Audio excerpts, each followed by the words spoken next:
Every year, a podcast comes along during the month of October that asks its listeners to share a spooky story with them. And every year, I remember one story that happened to me in 2019 when I was working at the casino, and I don't ever send it in. I haven't sent in one yet, but if I was going to, I think I might as well do it on my own podcast. I, too, asked my listeners to send me their spooky stories. A few of my regulars responded to not only the movies they've recently watched, but a few stories. So here in 2023, I'm ready to tell the spooky story that happened to me in 2019. Before I tell you this story, however, I have to tell you a backstory of where I used to work when I was at the casino. I started off as a runner at a buffet, meaning I was just a busboy, and this place was huge. It would always be busy on holidays and special events, considering right across the hall was the venue where they hosted all the concerts and stand-up specials, as well as world poker tournaments, MMA fights, boxing matches. Those special occasions, I would be busy. There would be some nights where I would average 50K steps from my Fitbit, and I would happily enjoy those nights because I got paid. Not only would I be working as a runner, but sometimes they would need me as a host, run around looking for tables for customers, as well as bartending and serving drinks. I did it all. I did it all. Some nights we would get help from other servers in the casino that needed that extra pay. Others would be hosts as well as runners just in case I needed that extra help. One of my favorite people was this nice, sweet, older lady who'd been working at the casino for like 20 to 30 years. She was a great host. Plus, retirement was coming around, but she needed that extra money. So she came to work on our area, and as she got to know all of us, her humor would be sneaking up behind you, untie her apron, and act like she didn't do it at all. I got the pleasure of getting to know her and actually working her last night at the casino. I say her last night because I saw her one night and she was having a blast and enjoying herself laughing along with me and the rest of the other servers. A few days later, I get told that the next day she had passed away. Sad news for everyone at the casino in every position. Not a bad word was ever uttered about her. Before you leave the casino, you pass this hallway with lots of affirmation quotes. You walk in reading them, you walk out reading others, but right next to the exit doors, just in case, there's always that VIP of the week, worker of the year, something like that. I saw her picture and the many great words people said about her marked in Sharpie. Her picture was up for months. People would end up leaving, and right before they leave, they touch her picture and walk out, kind of like a mascot before you leave the hallways.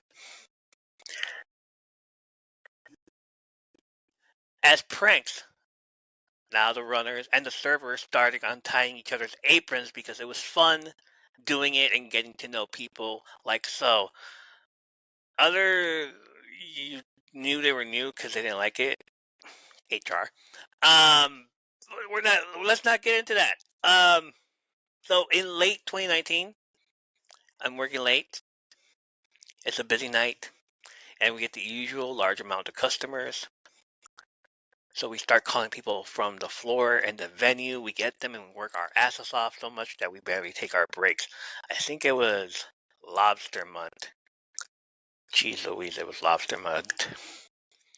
I, of course, decided to go to the break room, and because I was fucking exhausted, and just stand outside the door.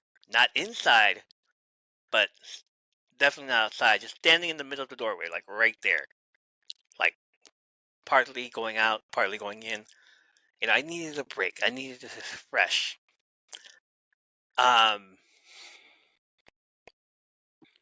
Inside the break room is one of the servers, and she's talking to me. I forget what it was about, but probably the many tips we both been making throughout the night. Money, dollars, hundreds of dollars, who knows, 20s, maybe. But we're having a blast, just talking and taking a breather when I feel this cold gust of wind right behind me and my apron unties.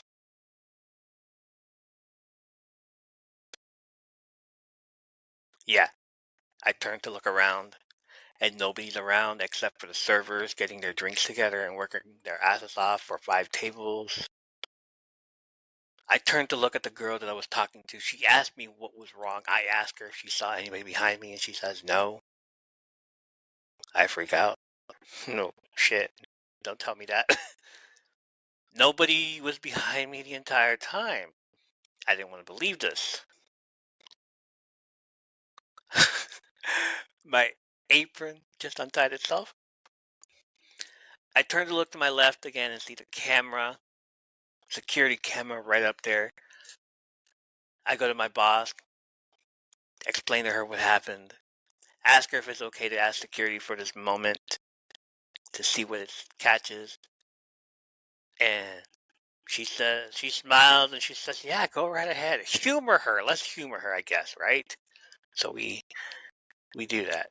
On my way out the door, I turn to look at security and ask them if it's okay to check out footage. Of course, with my boss nearby, she says it's okay.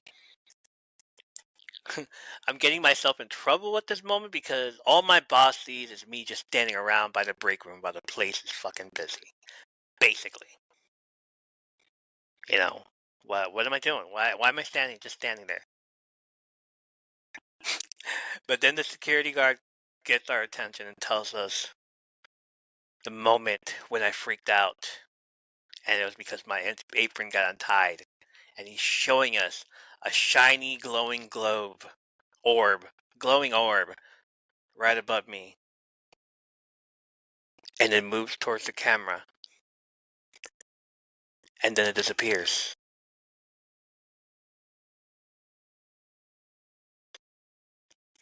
We just stand there amazed. And all I can think about is this sweet lady who used to prank us by untying our aprons, doing it one last time to me. I stand there and laugh, both security and boss not knowing what is happening, just myself. I leave. I touch her picture on the way out, the exit, and I say thank you.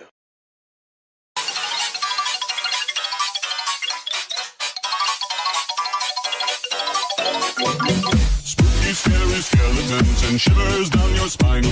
Shrieking skulls will shock your soul, seal your doom tonight. Spooky, scary skeletons speak with such a screech. You'll shake and shudder in surprise when you hear these zombies shriek. We're so sorry, skeletons, you're so misunderstood. You only want to socialize, but I don't think we should. A spooky, scary skeleton shouts startling, shrilly screams. They'll sneak from their sarcophagus and just won't leave you be.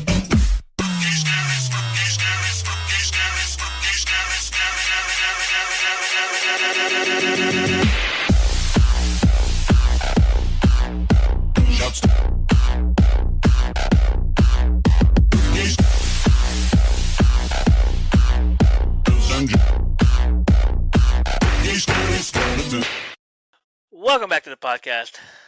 I go by many names. Some friends may call me an old hag, probably because I act like one. Others would say an old rat. Probably people that don't know me, I guess. At times, I sometimes experience fatherless behavior. If you hear me laughing, it's because it's genuine. You are listening to another spooky episode and totally hiding from Under the Apron. No, wait, actually, you are listening to Hey, Look Behind You, the third episode. I'm Evo, and this is week 3 of the spooky episodes.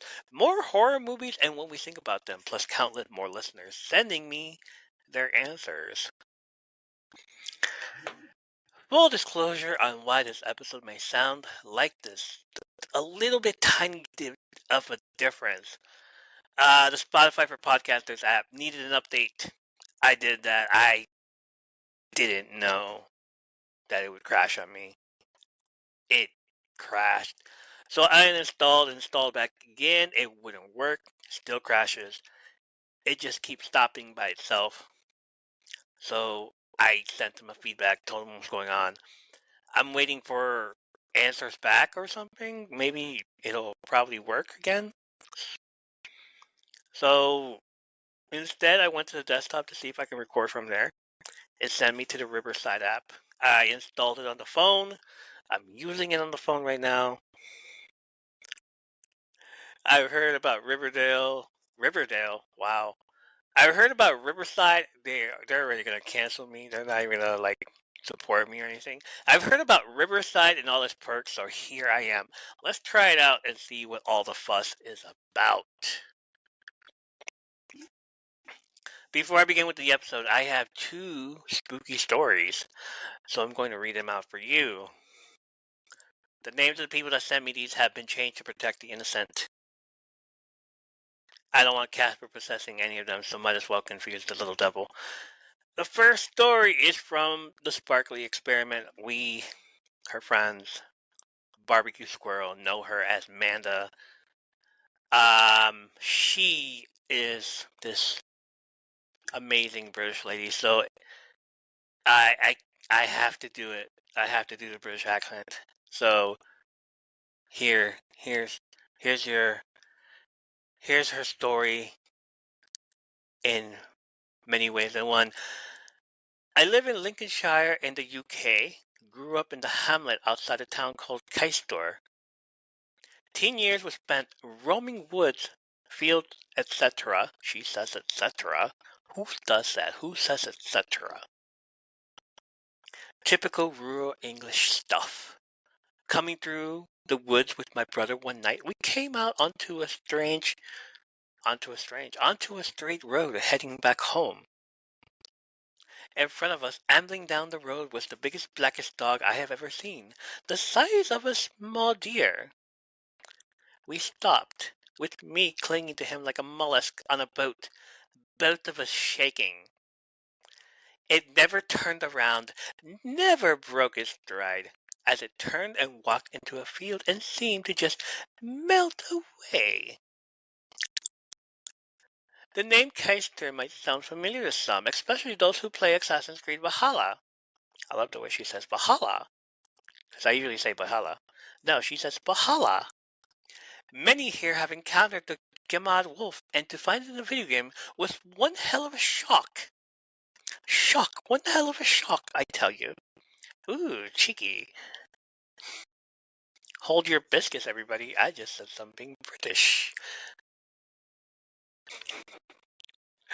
The next story comes from a Linguini epic. She writes in, kids that I worked with claimed that there was a ghost. You know what? Let's just move along with the whole British thing. Kids that I worked with claimed that there was a ghost who was touching them in school. I held both families after school to let them know, and the kids told their families the same story. My coworker later informed me that one night, while she was working late, she saw a little girl in a yellow dress. When she asked the little girl why she was in school, she disappeared.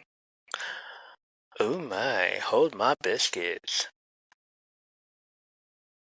And clutch my pearls.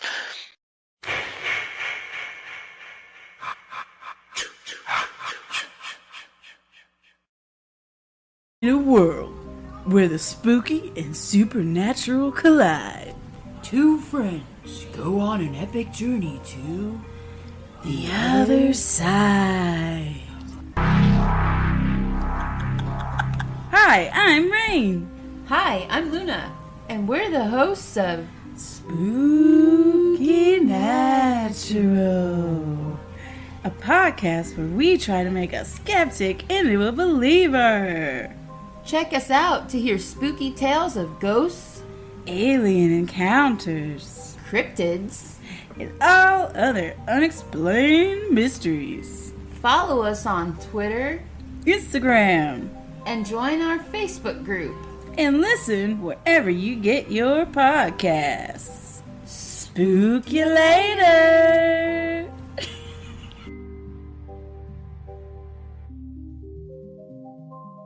Blank.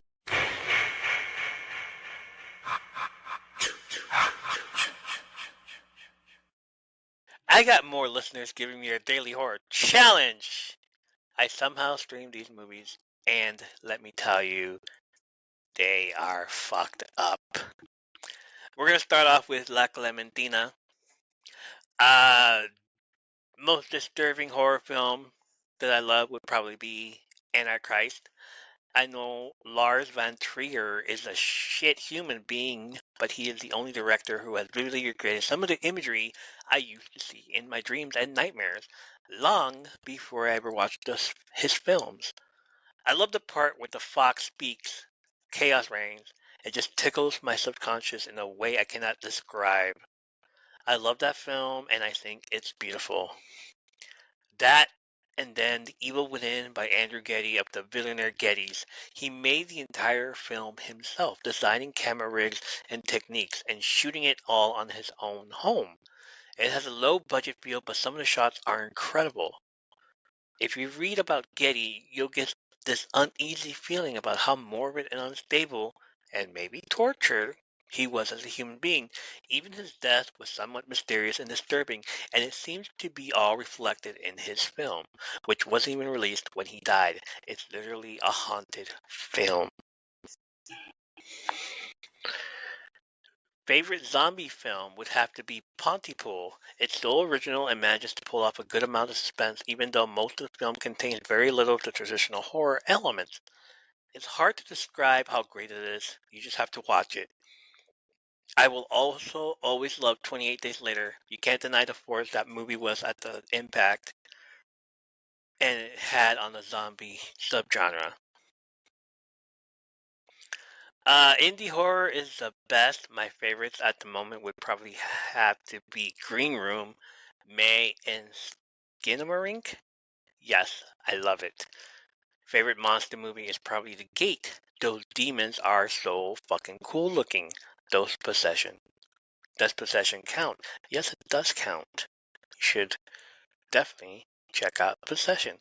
Best soundtrack would probably have to go to Demons 1985. It got this Billy Idol punk rock thing going on with some insane jams, keeping it high energy throughout the entire film. A pulpy, fun, gory thrill ride. I'm gonna have to listen to that soundtrack, Demons from 1985. The absolute best horror movie from the 80s, I think, would have to be Return of the Living Dead. There are so many amazing things in that flick. Nothing will ever be better than Tarman. Brains. I'm going to go ahead and say Carnival of Souls is one of my favorite black and white horror films so far. It's very mysterious, gorgeous, and unsettling. I also have to include Repulsion. It's been one of my favorite films of any genre for many years now. Again, sorry, I know Polanski is a shit human too, but that movie is so incredible. It just captivates the mind and draws you perfectly into a slow downward spiral of torment. It's just super cool and was way ahead of its time. SF Rugler writes in their favorite foreign horror. It will probably never get better than Pulse. After one of their friends commits suicide, strange things begin happening to a group of young Tokyo residents. One of them sees visions of his dead friend, the shadows on the wall, while another's computer keeps showing strange ghostly images. Is their friend trying to contact them from beyond the grave, or is there something much more sinister going on? Favorite supernatural horror movie? I've spent too much time trying to differentiate paranormal and supernatural, and I'm exhausted just saying The Exorcist because I can't do this anymore. They gave up. The Exorcist counts, I guess. Horror movie everyone loves, but they didn't. All of Insidious, Purge, the main ones everyone likes are usually pretty awful. There's a lack of grasp on what is required to unsettle an audience or just create an atmosphere at all that makes my eyes roll into the back of my head. Her favorite horror comedy is David Arquette and the Desire to Consume. Does Ravenous count? If so, Ravenous, it doesn't get any better than that, although the comedy is black and infrequent, but it's there. Their most disturbing horror film. Movies that have disturbed me the most haven't been straight horror. There's a short called In Order Not to Be Here that's horrifying to me. The inability to stop violence and anger is pretty horrifying. Self-destruction for identity in my skin. Claustrophobia of somber. YUOIC says the most disturbing horror is Cannibal Holocaust from 1980. You hear of cannibalism and you just don't want to continue. But I had to look it up what it was about. Determined to make a documentary about the indigenous cannibalistic tribes of the virgin Amazon rainforest, a small American film crew sets foot in the unexplored Paraladan jungle. Instead, the team disappears without a trace. 6 months later, noted anthropologist Harold Monroe and his second season guides embark on a mission to locate the missing documentarians in the heart of the Green Inferno. Before long, unsettling evidence about their fate comes to light. Now a desperate battle to recover the raw footage begins. After all, the world has the right to know the truth and the unspeakable atrocities captured on the doomed film crew's riveting unedited footage. But what happened to the overambitious explorers and their shocking final two reels? Ooh. Olsen, my Olsen. Captain, my Captain. Favorite zombie movie was Resident Evil from 2002. Indie horror, Alucarda from 1977. After the death of her parents, a young girl arrives at a convent and brings a sinister presence with her. Is it her enigmatic imaginary friend Alucarda who is to blame? Or is there a satanic force at work? Satanic force. Both. Favorite monster movie, Possession. A woman starts exhibiting increasingly disturbing behavior after asking her husband for a divorce. Suspicions of identity soon give way to something much more sinister. Ooh. Damn. It's from 1981. Haven't done a cartwheel says favorite zombie movie is 28 days or weeks later. Favorite indie horror movie, The House of the Devil. A 1983 financially struggling college student, Samantha Hughes, takes a strange babysitting job that coincides with a full lunar eclipse. She slowly realizes her client harbored a terrifying secret, putting her life in mortal danger. Favorite monster movie, Super 8 or Cloverfield? I've seen Cloverfield. Yeah, I've seen Cloverfield. I'm just gonna put it that way. Favorite or 80s horror, Children of the Corn and Poltergeist. Both are really classic movies. Yeah. Best use of gore, Green Inferno 2013. Directed by Eli Roth in New York, college student Justine joins a group of activists led by Alejandro and travels to Peru to protest against the timber industry that is destroying the Amazon rainforest. When the group is returning to civilization, the plane blows up and crashes into the forest. Soon the survivors discover that they are not alone and they are abducted by a tribe of cannibals. Oh, this isn't going to end well, isn't it? Nope. Eli Roth, of course it's not going to end well. Of course. They really love destroying the rainforest, aren't they? And then the rainforest attacks back with cannibals. Cannibalistics. Favorite horror character, Danny Ardor from Midsommar. Anybody seen Midsommar? I have not yet seen Midsommar. I'm gonna watch it. I've already watched a few movies. I'm about to get hate from this, but yes, I haven't. Okay, so I just recently watched Interview with a Vampire and The Lost Boys. For the first time ever, I am about to get destroyed here. But yeah, I enjoyed them. That's it. That's all you know. I enjoyed them. So next up on the list is gonna be Midsommar. Directed by Ari Aster. Danny Arter is the main protagonist villain of the 2019 folk horror film. A college undergraduate, Danny is the girlfriend of Kristen Hughes, and the relationship is distant and toxic before her sister commits a murder-suicide. Traveling to Sweden with Christian and his friends, Danny attempts to improve her relationship with Christian and makes friends to get over her trauma. However, Danny becomes further traumatized when witnessing the brutal traditions of the Harga and Christian's behavior and adultery. She is crowned the May Queen by the Harga and eventually accepts them as her family after having Christian sacrificed. She was portrayed by Florence Pugh. Yeah, I know, right? Best horror franchise: The Conjuring, Insidious, and Evil Dead. Best death scene: the mom in the attic in Hereditary with the wire. Damn it. That's another movie I just saw. Let me tell you. Yeah, I understand that scene. Yeah, it was rough. I needed to look at something else after that. Yeah, don't watch it by yourself, but definitely it's a must watch. A great quote from a horror movie. Wouldst thou like the taste of butter, a pretty dress? Wouldst thou like to live deliciously? Daniel Malik as Black Phillip in The Witch.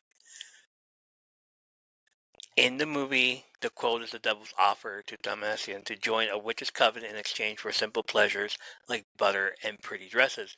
While these pleasures may seem simple to the audience, they would have been impactful luxuries for Damacian in the 17th century New England setting. Director Robert Eggers based this quote on real-life cases of people accused of witchcraft who were tempted by similar simple desires, showing the historical context and significance behind the devil's offer. Also, by the way, if you haven't seen it, Black Phillip is the name of the goat. The goat is the one who's talking. Let's move along. Favorite Christmas holiday horror movie: Black Christmas and Krampus. Horror movie for a chicken. Says I think like It Follows or It Comes at Night are good starter movies because they are bad essentially. Your guilty pleasure horror movie: Malignant, directed by James Wan.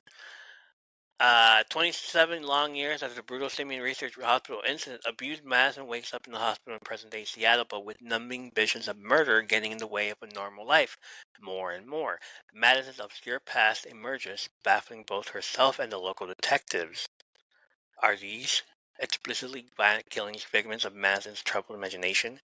Either way, someone, or better yet, something, links the past to the present, demanding closure and blood. Is the boogeyman real? Of course he is. Horror film you like to see remade, rebooted: Silence of the Lambs, but only if Kirsten Stewart plays Clarice, or Midnight Meat Train with better effects. Midnight Meat Train, huh? That's funny if Kirsten Stewart plays Clarice, considering that she was in a movie with her when Kristen Stewart was young. Wasn't that the trap door, security door, something like that? Worst horror movie: Panic Room. There it is. Worst horror movie. Oh my god, there are so many, one of them being Cabin Fever. I hate that whole ass franchise, to be honest. How dare you not like Cabin Fever? 2016? Wait, what are we talking about?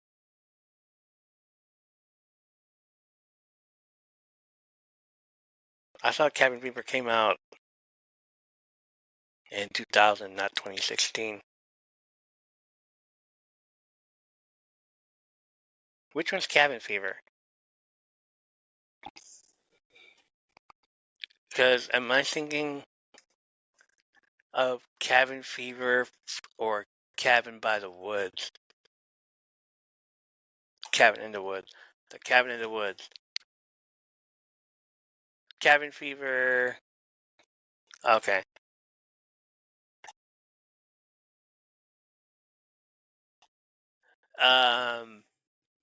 How dare you not like it? I liked it only because it had Ryder Strong, Sean Hunter from Boy Meets World. Yeah, basically it. Your favorite all-time horror movie? Hereditary. Again, Hereditary. That's a big ass wow.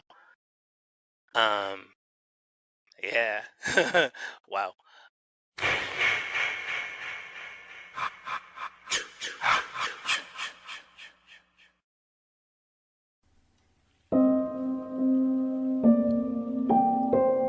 There are still a lot of things in this world that we all need to learn.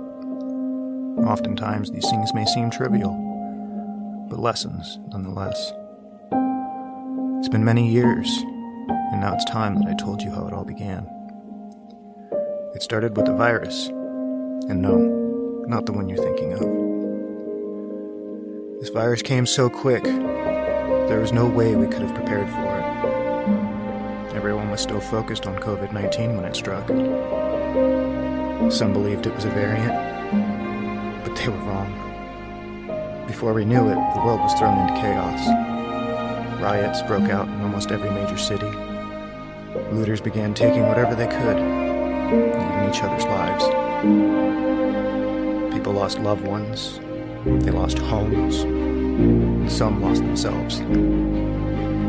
After about 2 weeks, civilization had crumbled into a land of lawlessness. Everything seemed lost, until I found you. That's when we gained the one thing we all desperately needed. Hope. On April 15th, 2022, my heart began to beat with a purpose once again. This is the story of raising hope.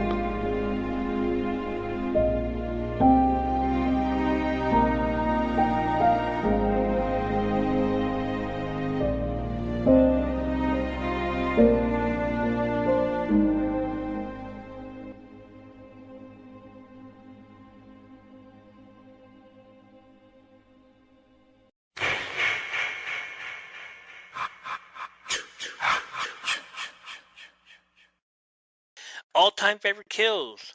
Final Destination 2, Highway to Hell, from 2003. I couldn't choose one. There were so many to choose from. There was Johnny Depp and the Blood Geyser, the Fountain of Blood, in the first Nightmare on Elm Street. Death by Boiling Hot Tub in Halloween 2, when Jason just dumps a... Jason does Jason. He just dumps somebody's head in there. All the deaths in every movie wants to up the ante. The movie I chose may not be the best, but it's my favorite from one of my favorite horror movie franchises, and it's courtesy of death itself. You can never cheat death. While the highway accident from Final Destination 2, while heading into the highway, Kimberly Carmen has a vision of a huge car accident bringing the traffic to a halt. Kimberly is horrified when the accident actually happens.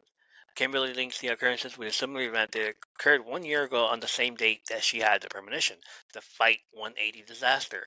After speaking with Claire Rivers, the only remaining survivor of the Flight 180 disaster, Kimberly discovers that death pattern has been disturbed, meaning everyone who was originally supposed to die will now be killed in separate freak accidents. Kimberly and the remaining survivors must work with Claire to try and stop death from repeating its process. Much like the first movie with the premonitions that start off with the girl this time around, she heads out with her friends to Florida for spring break. She decides to take a shortcut and takes Route 23. As she is driving along the highway, she starts noticing all these signs. A little kid next to her playing with his cars crashing against each other, a motorcyclist going above the speed limit, and the ever-famous AC/DC song Highway to Hell playing on the car radio. As they speed up, the crash starts to happen, first with the breaking of the chain and the logs coming loose out of a flatbed of a truck hitting the cop car first and destroying his entire body. Pretty much everyone dies from the wooden logs or being run over by a garbage truck. And then she wakes up, turns on the radio, Highway to Hell starts playing again, and she stopped everyone in her line from moving forward. She did it. She did what she could. She tried to do what she could to stop the pile. Only thing is the flatbed truck incident still happens and kills other people on the highway. A big pileup that would make everyone stop, right? No, not if you're the big monster truck of death blowing through because somebody forgot to tell him to stop even if there's a big pileup in the front of him. How dare you? How are you still not stopping?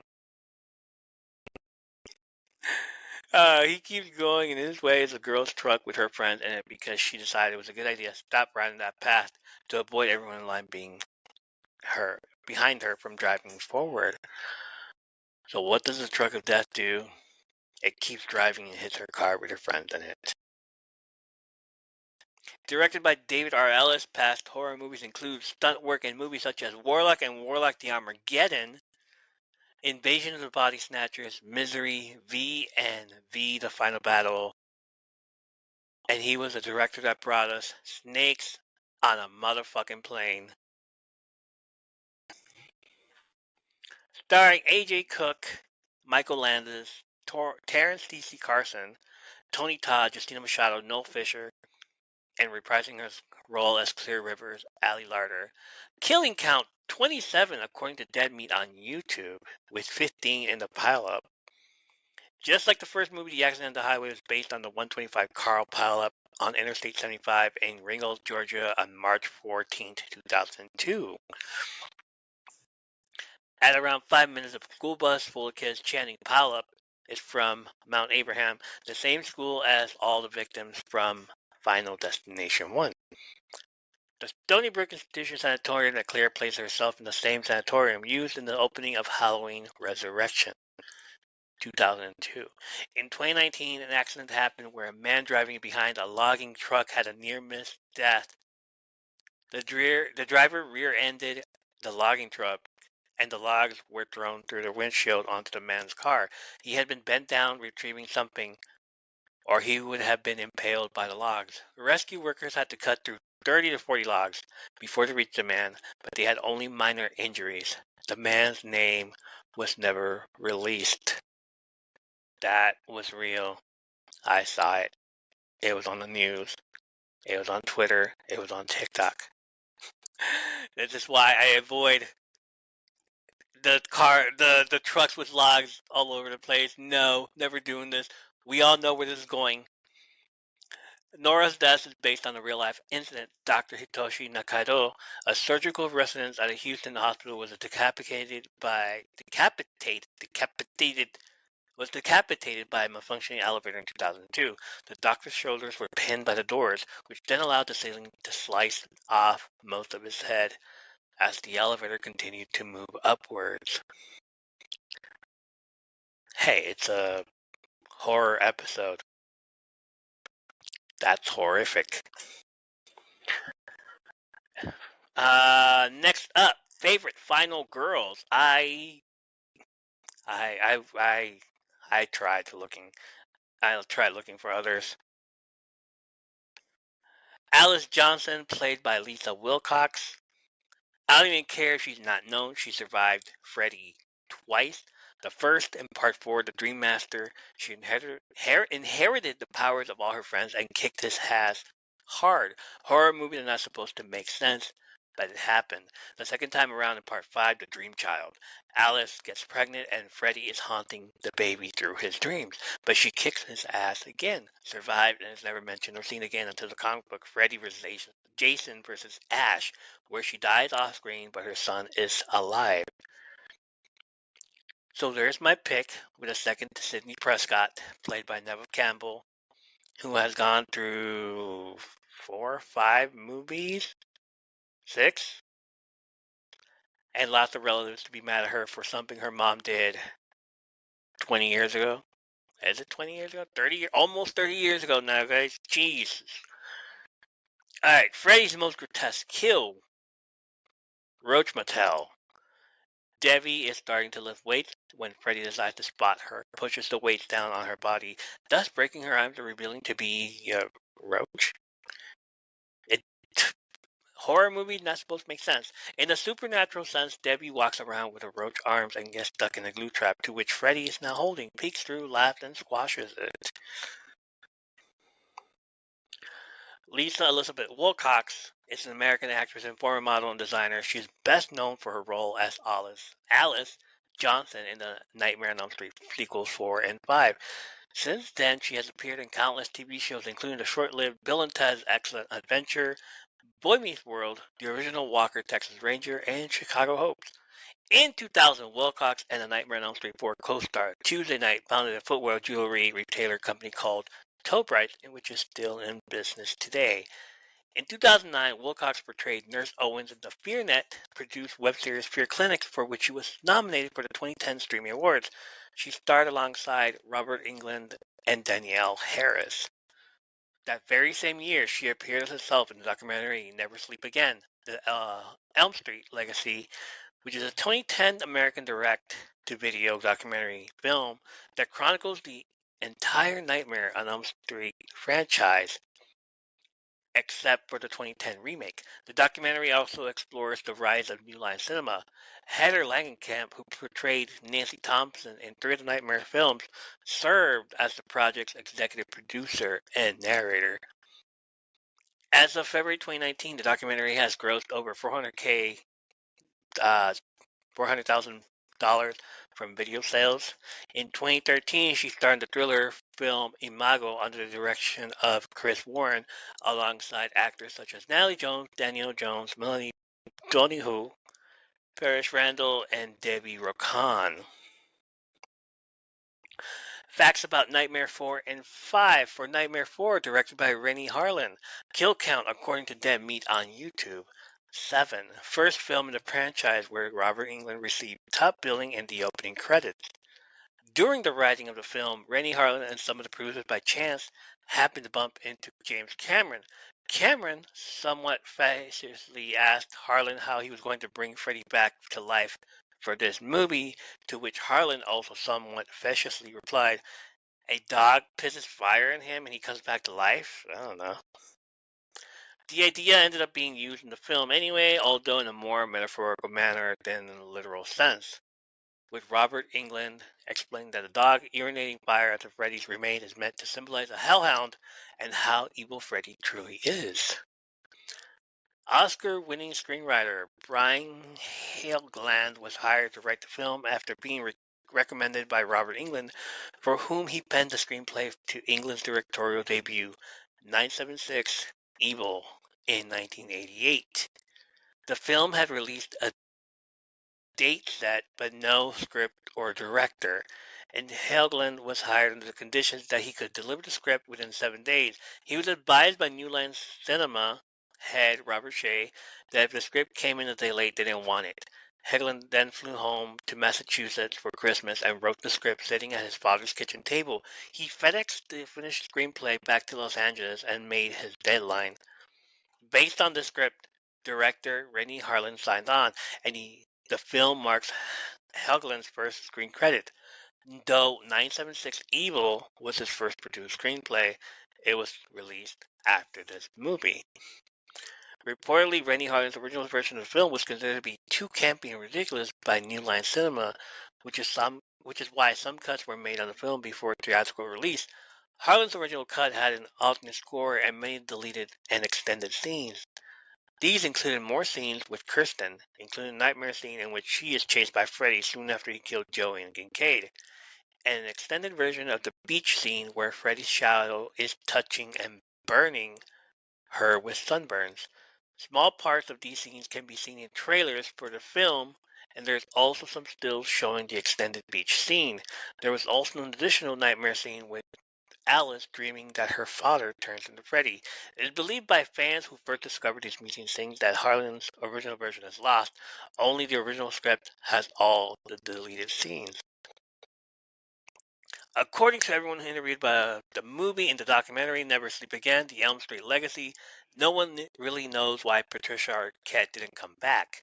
A few theories included her agent asking too much money, her being pregnant at the time, and her already committed to Far North in 1988.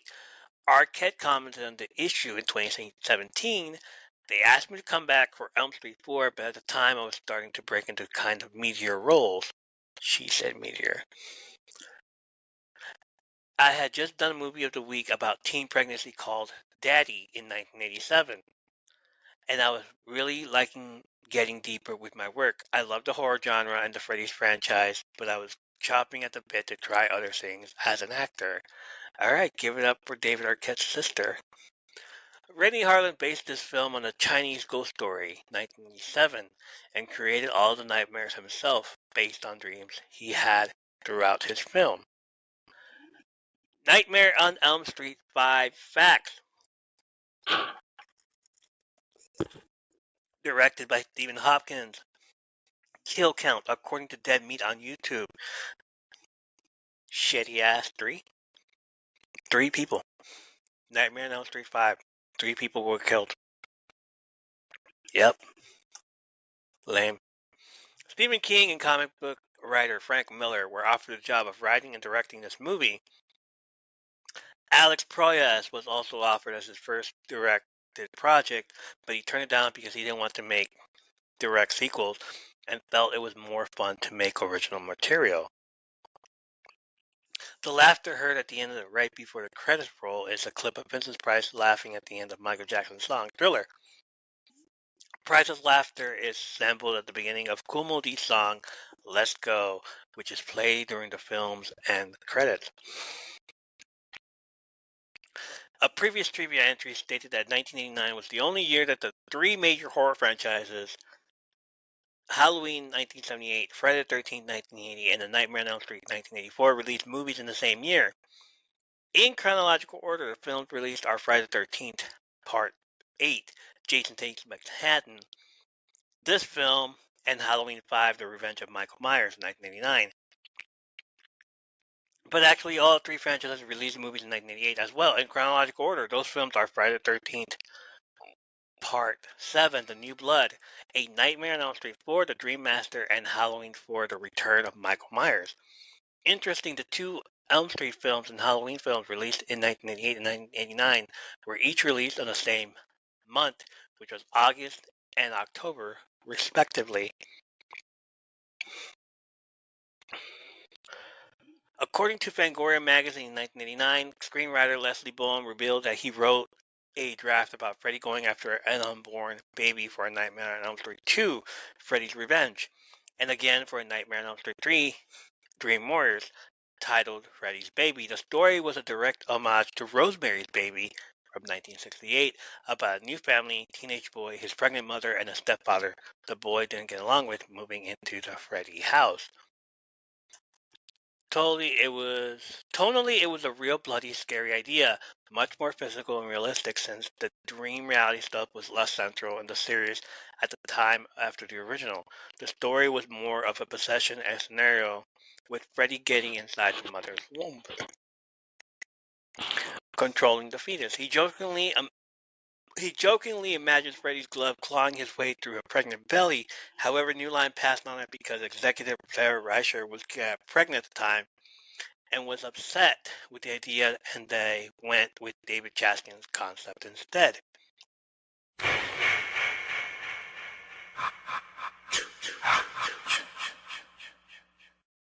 Hi everyone, I'm Lisa. And I'm Dawn. And if you've ever watched a TV show and thought to yourself, oh my god, that season finale plot twist was absolutely bonkers. Or seen a movie and thought, wow, I need to talk to somebody about this train wreck immediately. Then we think you'll fit right in with our podcast, I Hate It, Let's Watch It. We watch TV shows like Riverdale and Emily in Paris. And movies like Deep Water, Killer Sofa, Rubber, and Deadly Illusions. And we give them the total rinsing they deserve. It's basically group therapy for movie masochists. So come check us out wherever you stream podcasts. Movies and feelings. Pop, pop. Bring Your Own Popcorn is a podcast that dives into people and the movies who love them. Let us preach to your choir or stoke your ire as we spiral down memory lane with cult classics, Jurassics, and other genres that rhyme with traffic. What we lack in education, we make up for with comedy, compassion, and camaraderie. I'm your host, Mixtape Majesty, inviting you to join me and an assortment of wonderful guests on fine podcast apps everywhere. Bring your own popcorn.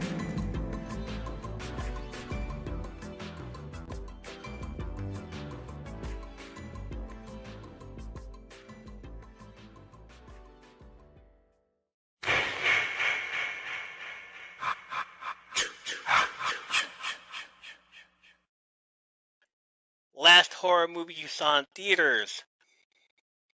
Happy Death Day to You, 2019, directed by Christopher Landon, starring Jessica Roth, Israel Broussard, Phoebe Boo, Rachel Matthews, Ruby Modine, Suraj Sharma.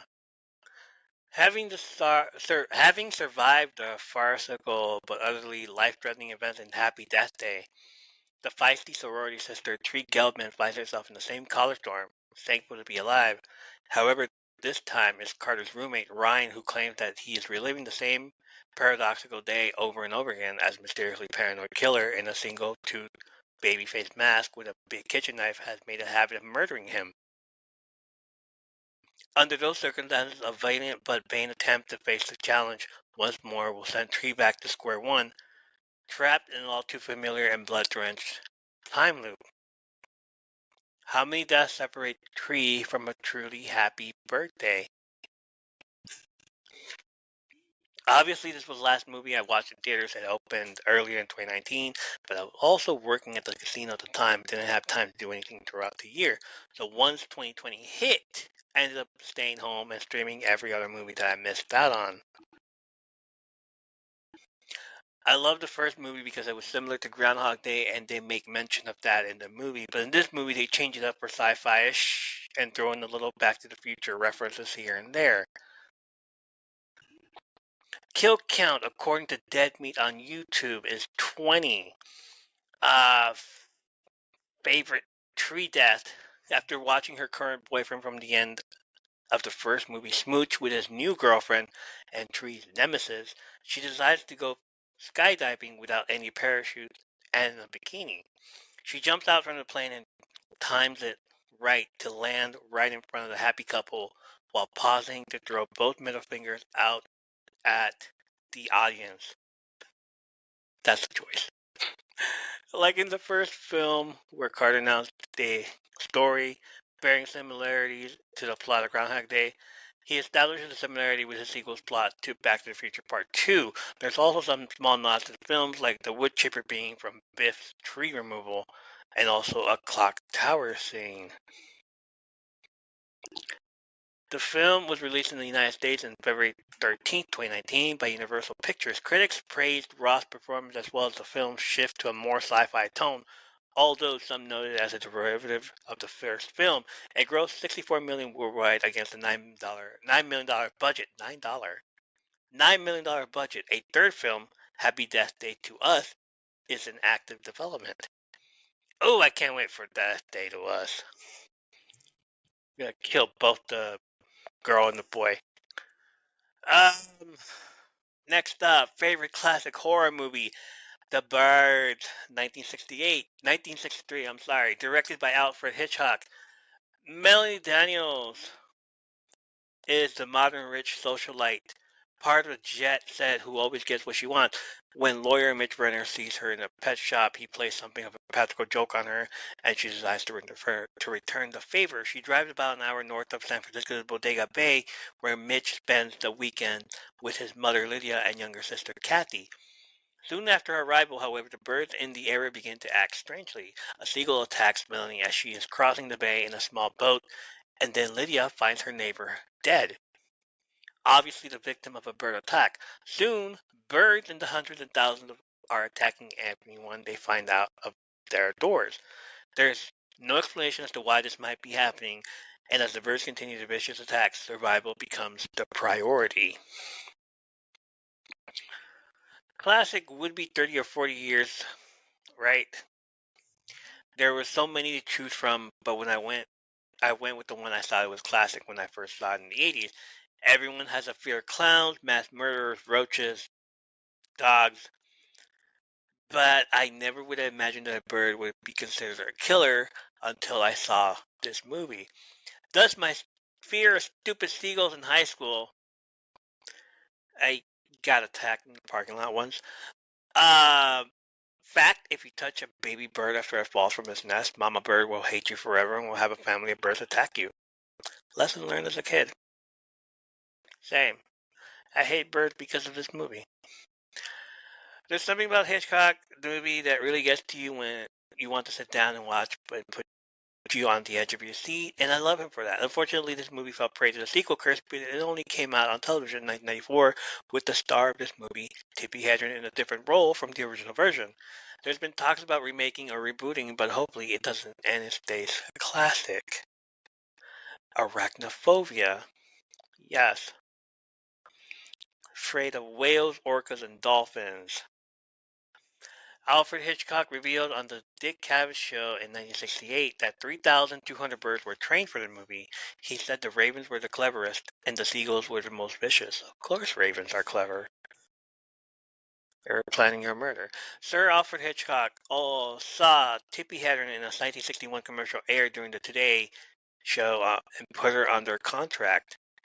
In the commercial for a diet drink, she is seen walking down the street and a man whistles her slim, attractive figure, and she turns her head with an acknowledging smile. In the opening scene of this movie, the same thing happens as she walks towards the bird shop. This was an inside joke by Hitchcock. Inside joke that only him and Tippi knew about. Great. Rod Taylor claims that the seagulls were fed a mixture of wheat and whiskey. It was the only way to get them to stand around so much. Tippi. The schoolhouse in Bodega, California has also been known to be haunted, even back during filming. According to Tippi Hedren, the entire cast was spooked to be there. She also mentioned how she had the feeling while there that the building was immensely populated, but there was nobody there. When Alfred Hitchcock was told about the schoolhouse being haunted, according to Hedren, he was even more encouraged to film there. Ooh, let's go to the schoolhouse then. When the children are running down the street from the schoolhouse, extra footage was shot back on the Universal soundstage to make the scene more terrifying. Oh, this is fucking lovely. A few of the children were brought back and put in front of the process screen on a treadmill. They ran in front of the screen on the treadmill with the Bodega Bay footage behind them, while a combination of real and fake crows were attacking them. There were 3 rows of crows, and when the treadmill was brought up to speed, it ran very fast. On a couple of occasions, several of the children in the front fell and caused the children in the back to fall as well. It was a very difficult scene to shoot and took a few days to get it right. The birds used were hand puppets, mechanical, and a couple were trained live birds. Hitchcock, 1968, said, "Fuck them kids." He said, "Fuck them kids." In northern Monterey Bay in Northern California in 1961, the region found itself inundated with crazed birds. They flew into buildings, seemed disoriented, and the ground was littered with their carcasses. Hitchcock heard of this attack when he was developing this movie and incorporated much of this incident in his film. The same region experienced the same problem in 1981. Turns out the single-celled algae will occasionally become toxic. It works its way up the food chain to the fish that the seabirds eat. None of the other animals are bothered by this toxin, but it has a devastating effect on birds. It causes disorientation, seizures, and even death. The dead birds in 1961 weren't tested, but the lab had a sample of small organism that fed on algae from 1961, so that specimen was tested. It was rife with the toxin. Of course, Hitchcock. Favorite 80s horror? I bring to you Critters from 1986, directed by Stephen Herek, starring Dee Wallace, M. Emmett Walsh, who I thought it was the old man from The Walking Dead. I forgot his name. Carl. Not Carl. Was it Carl? It was the old man from The Walking Dead. Billy Greenbush, Billy Zane, Scott Grimes, who was the voice of Steve Smith on American Dad, and you just saw him recently as Lieutenant Gordon Malloy on The Orville. A massive ball of furry creatures from another world eat their way through a small A massive ball of furry creatures from another world eat their way through a small Midwestern town, followed by intergalactic bounty hunters, opposed only by militant townspeople. Choosing your favorite horror, 80s horror, is like picking which one of your kids you like the most. I know I said that before, but I actually mean it. Who else do I pick? The big three, Freddy, Michael, or Jason? Or do I pick a random monster who I just learned about, like Pinhead? Or do I go with something much more horrifying than Gremlins? Yeah, that's right, I said it. I love Gremlins, but then somebody put water in the Gremlins and this hat. I was waiting for Gremlins to come out with a number 2, but then Critters came out with 3 other sequels, one which included a young Leonardo DiCaprio and another with Billy Zane. These little critters were the original versions of what Sonic the Hedgehog would end up looking like in the 90s. Deadly little monsters that turn into balls and attack you. Later, it would become a comedy of sorts, but the first 2 movies were them maiming and destroying whatever comes their way in America. The next 2 films, space trope. But that didn't matter because they were aliens from space, so to me, it fits the storyline.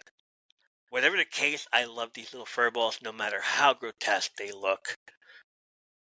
Corey Burton, who voices the critters, also came up with their language when she described in interviews as combining elements of French and Japanese. Although promoted as New Line's answer to Gremlins 1984, the screenplay had been written and bought before Gremlins was announced.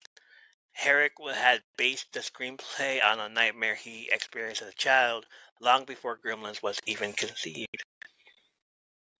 The logo on the back of the bowling uniforms is a parody of the iconic Ghostbusters in 1984 emblem. The colors of the uniform match the colors of Egon Spengler's uniform in the real Ghostbusters animated series. Both bounty hunters are unnamed in this movie, but their names were given as Ugg and Lee in Critters 2, the main course, in 1988. It was Stephen Herek's directorial debut, who went on to direct some awesome and amazing movies, like his second movie, Bill and Ted's Excellent Adventure, in 1989. Don't Tell Mom the Babysitter's Dead in 1991, The Mighty Ducks in 1992, The Three Musketeers in 1993, Mr. Hollis' Opus in 1995, and the live-action 101 Dalmatians in 1996. This man is epic! And he started off with a horrible 80s movie. But he's epic. Next up is one that I made up on. I didn't make it up. It was just figured I should do it. Favorite horror movie with a wrestler. They Live, 1988. Where's Manda? She would have loved this one. Directed by John Carpenter. Starring WWE Hall of Famer Rowdy Roddy Piper, Keith David, Meg Foster, and Peter Jason. Based on the 1963 short story 8 O'Clock in the Morning by Ray Nelson, the film follows the drifter John Nada, who discovers a pair of sunglasses capable of showing the world the way it truly is. As he walks the streets of Los Angeles, Nada notices that both the media and the government are comprised of subliminal messages meant to keep the population subdued, and the most of the social elite are skull-faced aliens bent on world domination. Obey. With this shocking discovery, Nada fights to free humanity from the mind-controlling aliens. Obey. Roddy Piper's character never gives his name, nor is he referred to by name throughout the entire movie. He is simply listed as Nada in the credits, a reference to the character George Nada in Ray Faraday Nelson's short story, 8 o'clock in the morning, from which the film was adapted. John Carpenter brought real homeless folks into the production for several scenes and smaller characters, and gave them food as well as paychecks. I thought that was a pretty classy thing to do, said Roddy Piper. Many movie posters for the film featured a long blurb that read, "You see them on the street, you watch them on TV, you might even vote for one this fall. You think they're people just like you, you're wrong, dead wrong, obey." Kill count, 53 freaking people. 53. Favorite scene, the big fight sequence that was designed, rehearsed, and choreographed in the backyard of director John Carpenter's production office. The fight between Nada and Frank was only supposed to last 20 seconds, but Piper and David decided to fight it out for real, only faking the hits to the face and groin. They rehearsed the fight for 3 weeks. Piper and David rehearsed the fight in Carpenter's backyard for over 2 months. Carpenter told Piper during production that he wanted to include a suplex in the fight, to which Piper replied, "Which one?" before attempting to demonstrate a view on the other director himself.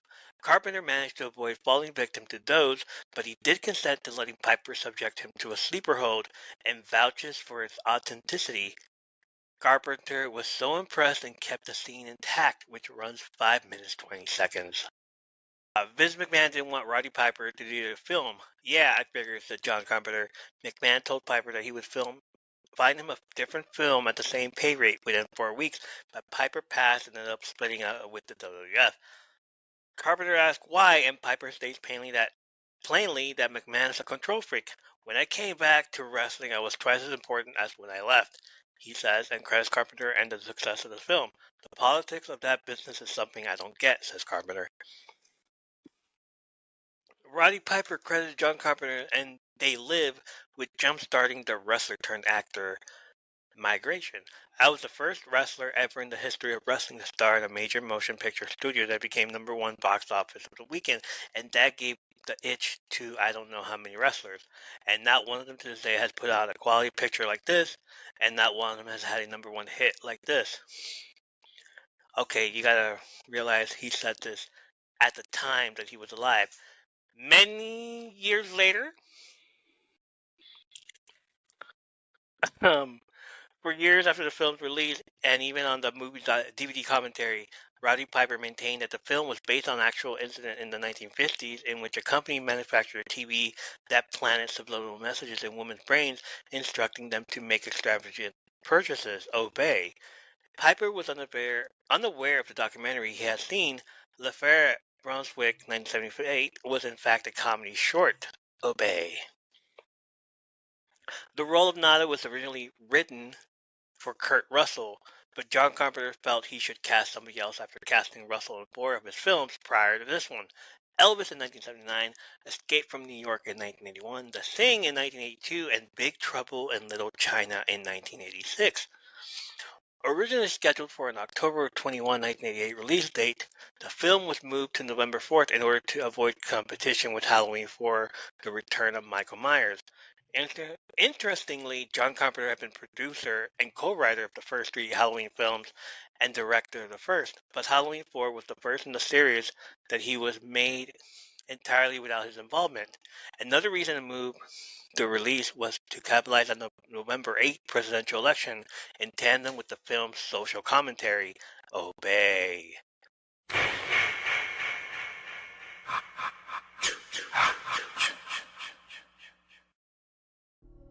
The monster blood changed direction, still bouncing and quivering and leaving white stains on the grass like enormous round footsteps. Joe, stop reading it. This is too scary for me. You're right. It is too scary. If only we could talk about Goosebumps in a way that isn't scary. Well, guess what, nerds? There might be a podcast like that called Geesebumps. Geesebumps? Did you mean Goosebumps? Maybe. Geesebumps is a comedy podcast based on the works of R.L. Stine. Hosted by me, Danielle, PhD. And me, Jojo, PhD. And me, Jeff, regular person. Featuring goofs, funny voices, and the occasional critical thought. Geesebumps! Available on Podbean and everywhere else podcasts can be found.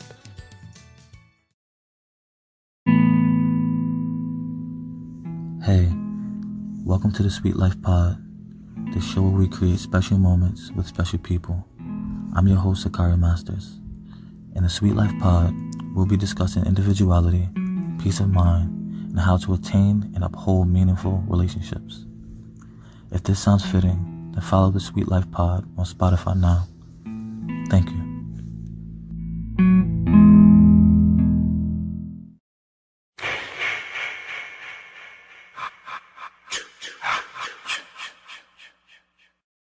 Favorite horror show? Dexter, Season 4. Starring Michael C. Hall, Jennifer Carpenter, James Remar, David Zayas, Luna Lauren Velez, Julie Benz, C.S. Lee, and John Lithgow. When Season 4 came out, I had only seen a few of episodes of Season 1, and I wasn't interested. Up until friends from another podcast started talking about it every week and how great it was. So I Netflix seasons 1 through 3 and then caught reruns of season 4 on Showtime, and I was hooked. Season 4, however, was the Trinity Killer, and is what hooked me into going back to the beginning and watching them again. Trinity Killer kill count, 279 confirmed kills. Dexter, up until the end of season 4, kill count, 96. Shocking moment, the end of season 4, the bathtub, Dexter's toddler son in a pool of his own mother's blood. Okay, so let me say this. Dexter's not really horror, but he is a serial killer, slasher, and he has a kill table, and is one of my favorites along with the first 5 seasons of Supernatural, Buffy the Vampire Slayer, Angel, and Teen Wolf because of his bestiality content. The New Yorker's Emily Nussbaum called Lighthouse characterization of Arthur as so creepy, I'm still not over it, in 2011, and also said that the character was modeled on the BTK killer. Dexter facts. Dexter has killed about 117 people according to the Dexter Wiki. He had 45 blood slides in his first box before it was destroyed, and now has 43 slides in his new box. There was also 20 or so victims from whom he didn't collect blood. Series star Michael C. Hall revealed he was afflicted with Hodgkin's lymphoma in January 2010, but continued to work on the series. Most of his fellow cast members were surprised by this news because he has not discussed his condition during production. Hall is, as of mid-2010, in remission. The name of the main character, Dexter, is also a Latin word meaning right hand. The implied complement is the Latin for left hand, sinister, reflecting his hidden dark side. In 2010, Arthur Jeff Lindsay confirmed at a book signing in Edinburgh that he chose the name Dexter because it was the opposite of sinister, reflecting the character's surface normality. Jennifer Carpenter's Deborah uses more expletives in any given episode than all of her male colleagues combined, and we love her for that. One aspect of the Trinity Killer parallels a BTK killer. Dennis Rader maintained a very normal family life and was very active in the Christian Lutheran Church in Park City, Kansas City. Among many positions, he was a deacon and congregation president and Cub Scout leader. Ironically, it was his use of a church computer to communicate with authorities that led to his arrest. Director-producer Michael Cuesta initially approached Bree the Hurt Locker, Jeremy Renner, to play Dexter, but Renner declined the part as he felt he could not play another serial killer again after playing Jeffrey Dahmer in 2002. How many fucking Dahmer movies are there? What the hell? Composer Daniel Lick initially wrote Dexter's theme song as part of the score for the horrifying anthology movie Necronomicon Book of the Dead in 1993. Let's go back to the Dahmer thing. You're telling me they want to cancel the show Dahmer now? With that Austin kid? When they could have just canceled a long time ago? What?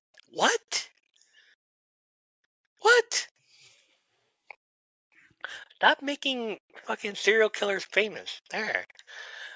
Dexter frequently uses his aliases that make reference to Bret Easton Ellis, books and their film adaptations. These include using Patrick Bateman, the main character from American Psycho, when buying tranquilizers, and Sean Ellis references both Ellis and Shane Bateman from The Rules of Attraction when seeing a psychiatrist. Sean Bateman, I'm sorry. Honorary mentions: American Horror Story Season 1. The fucking Murder House. I hated it. The Twilight Zone. Penny Dreadful. Scream Season 1. Yes, I loved it. Evil. The Walking Dead Season 1. Yes, I loved it. Stranger Things. Yeah, I love that too. I love Season 1 of Stranger Things. Let's go with that. Favorite horror movie filmed in black and white. Psycho from 1960. A Phoenix secretary embezzles $40,000 from her employer's client, goes on the run, checks into a remote motel run by a young man under the domination of his mother. Directed by Alfred Hitchcock. Starring Anthony Perkins and Janet Leigh. That's all you need to know. Hitchcock, we meet again, sir. A special shout out to Night of the Living Dead, but this one is my favorite. Upon viewing it for the first time after I had just watched The Bird, I wanted to see what Hitchcock would offer me if I saw another one of his movies. Thus, edge of your seat dramatic shit again. Anthony Perkins as killer, Psycho. Let me start that again because I need to sing it. Anthony Perkins, Psycho killer, Norman Bates. And the late great Janet Leigh, who was the mother of another scream queen, Jamie Lee Curtis. Halloween. 3 sequels later, a horrible remake from Gus Van Sant that nobody should ever see. Yeah, I said it. And a TV show later, the TV show was fucking amazing. Psycho is a classic masterpiece horror that everyone should watch over and over again. If anything, just for that shower scene alone. By the way, Norman Bates' mother? Norma Bates. Yes. Norma named her son after her. Norman. Anyway, kill count. 3 people. 3. Just 3. Of course, the memorable scene is going to be a shower scene. Because why not? Director Sir Alfred Hitchcock was so pleased with the score written by Bernard Herrmann that he doubled the composer's salary to $34,501. That extra dollar makes a lot of difference. Hitchcock later said 33% of the effect of Psycho was due to the music. Ironically, he was originally adamant that there should be no music in the shower scene, but he was persuaded by his wife to give it a try. The screeching violins and dire strings, which would inspire the music for Jaws,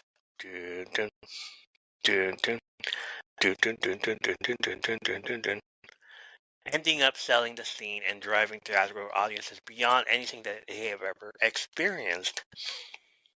After this movie's release, Sir Alfred Hitchcock received an angry letter from the father of a girl who refused to have a bath after seeing Diabolique in 1955, and now refused to shower after seeing this movie.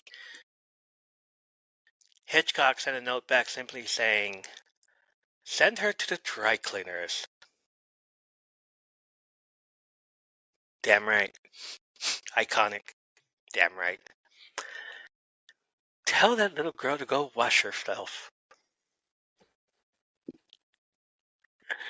Alfred Hitchcock has a pretty voice, and I've never heard him talk.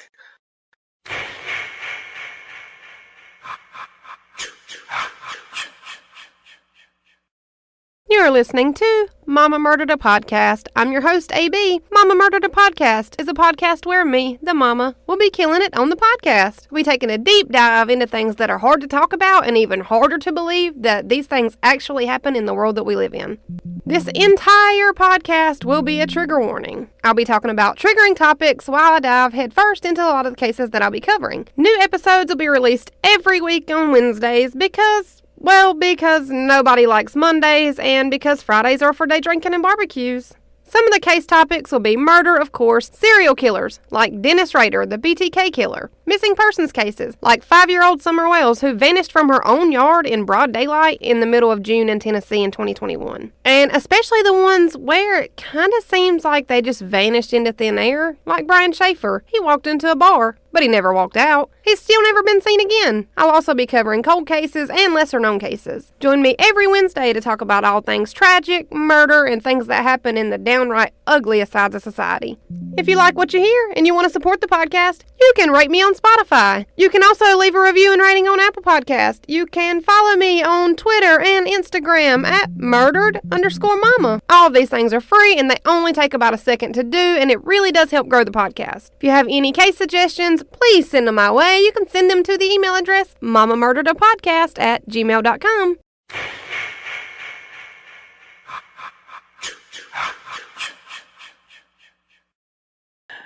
Most annoying character.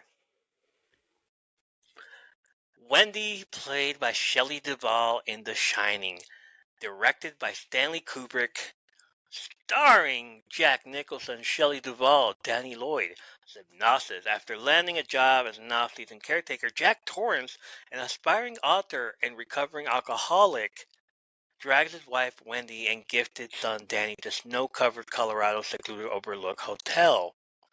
But writer's block prevents Jack from pursuing a new writing career. Everything has its time, however. First, the manager must give Jack a grand tour. Then Mr. Halloran, the facilities agency chef, chats with Danny about rare psychic gifts. The mysterious employee also warns the boy about the cavernous hotel's abandoned rooms. Room 237 especially is off limits. That's all very well, but Jack is gradually losing his mind. After all, strange occurrences and blood-chilling visions have trapped the family in a silent gargantuan prison hammered by endless snowstorms. And now, incessant voices inside Jack's head demand sacrifice. However, is Jack capable of murder? However, is Jack capable of red rum? Alright, don't get me wrong, she's a great actress and we gotta give her flowers, especially for this role. Even though the screaming, crying, and shrieking did get annoying, she still managed to pull off one of the most iconic moments ever. Don't ever show me a picture of Jack going crazy with the axe. Show me a picture of Wendy hiding behind the bathroom door with a knife and I can tell you right away what's coming. That's horrific in itself. A lot of that screaming and crying was genuine because Kubrick is rumored to have basically tortured Duvall by being mean to her throughout filming and having crew members giving her the cold shoulder. He would really lose his temper with her, even going so far as to say that she was wasting the time of everyone on the set. Oh, come on. What do you mean roll 2 video? seconds. We're fucking killing ourselves out here and you're going to be ready. I am too. I'm standing Should we right play by mood the music? door. No, I Yeah, can't but when hear. you came in like this, you said just... We're sitting there because they say, wait a minute, and then you say on the radio, But when you go. do it, you've got to look desperate, Shelley. You're just wasting everybody's time there. I can't even get Well, this put on your door. She later reflected that he was probably pushing her to her limits to get the best out of her, and that she wouldn't trade the experience for anything, but it was not something she ever wished to repeat. Stanley Kubrick's daughter, Vivian, filmed a short behind-the-scenes documentary of the movie capturing candid moments between her father and Shelley Duvall, including a scene where she talks about suffering from nervous exhaustion throughout filming, including physical illness and hair loss. From May until October, I was really in and out of ill health. If it hadn't been for that, volley of ideas and sometimes butting of heads together, it wouldn't have come out as good as it did. So I resented Stanley at times because he pushed me, and it hurt. I thought, why do you want to do this to me? How can you do this to me? We had the same end in mind. It was just that sometimes we differed in our means. And by the end, the means met. And I find I really respect him and really like him, both as a person and as a director. I mean, I'm amazed. Oh, this poor woman. Most iconic moment, of course, the bathroom scene. Here's Johnny. The prop department built a door that could be easily broken. However, Jack Nicholson had worked as a volunteer fire marshal and tore it apart far too easily. The prop department were then forced to build a stronger door.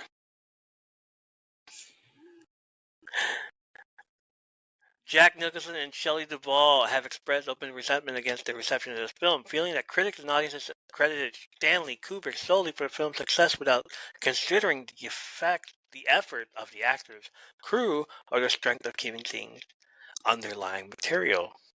Nicholson and Duvall has said that the film was one of the hardest of their characters. In fact, Nicholson considers Duvall's performance the most difficult role he's ever seen as an actor's take on. Duvall also considers her performance the hardest part of her life. That's all I have for today. Join us next time for more questions and more horror favorites. I also want to know if you have ever been to haunted houses, hayrides, or what your favorite costume was.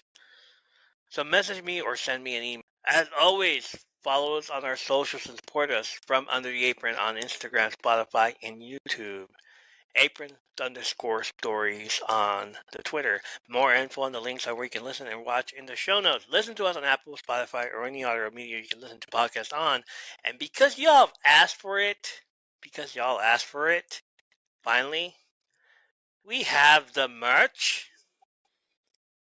It is live and on TeePublic. I have two options available, and you're all going to love it.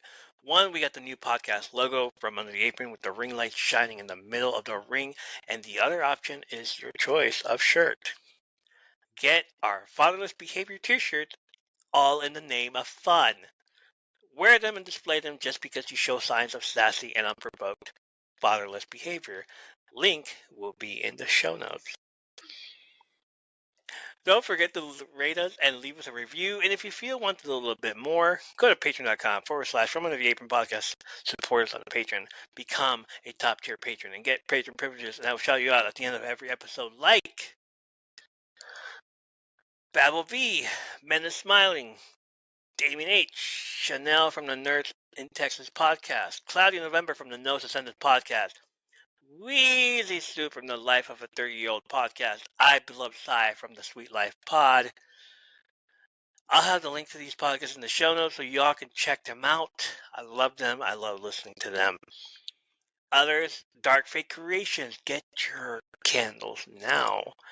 Mini Me for Life, Black Heart Beauty, OMG It's Ren, Hannah Time, Messenger Stupidity, Rabbit, Collector of All Things Sentimental, Celestia Moon Goddess, Toasted Bagel, Swifty Ever After, Turtle Boy and his wife, Mrs. Turtle, Lisa's Journey, The Sparkly Experiment, Lily Linguini, Age of Shadow 666, The Mafia, Ivan Campo Music. Check out his music, Ivan Campo, on Spotify. I will have the link in the show notes. Marijuana Barbie, Sidra, The Sub Existence 11, Sad Riot Boy, Queen of the Underworld, Wow Stark, Roman J, Mariah J, Seriously Get Over Here, Little Miss Confidence, Oz the Great, Rocky Diva, Professor Milo, Professor, we meet again, Helter Skelter, Shut Up Patron, Starlit Sky, Tiana Taylor 2, Greenery, I the No One, Lost Shadow 88, Dino 2016, It's So, Plummy Chummy, Intrepid Renegade, Knack 182, Your Next Big Mistake, Rev London, Big Dan 26, Pixel Has Cake, Dahlia, Dahlia, Pulse Fire Mark with his looking The Hot Couple You Know, School Shell, AVGTH, Texas, and back by popular demand, best because you all loved it. Hit it. Just another dude. Just another dude. Just another dude. Thank you guys for supporting this podcast. Patreon.com/From Under the Apron Podcast. Get your name shout out. Support the podcast. Check out the show notes for links to other podcast trailers that you heard on this episode. Send us a message of your favorite wrestling stories, horror stories, questions, comments, raise a request at our email. It is fromundertheapron@gmail.com. Thank you for listening. Join the live, staying, the gift, being a huge part of this community. Tell your friends. Join us next time for more stories, movie and TV show reviews, as well as wrestling-related stories. We come to you from Under the Apron. Buy the merch. Hey, look behind you.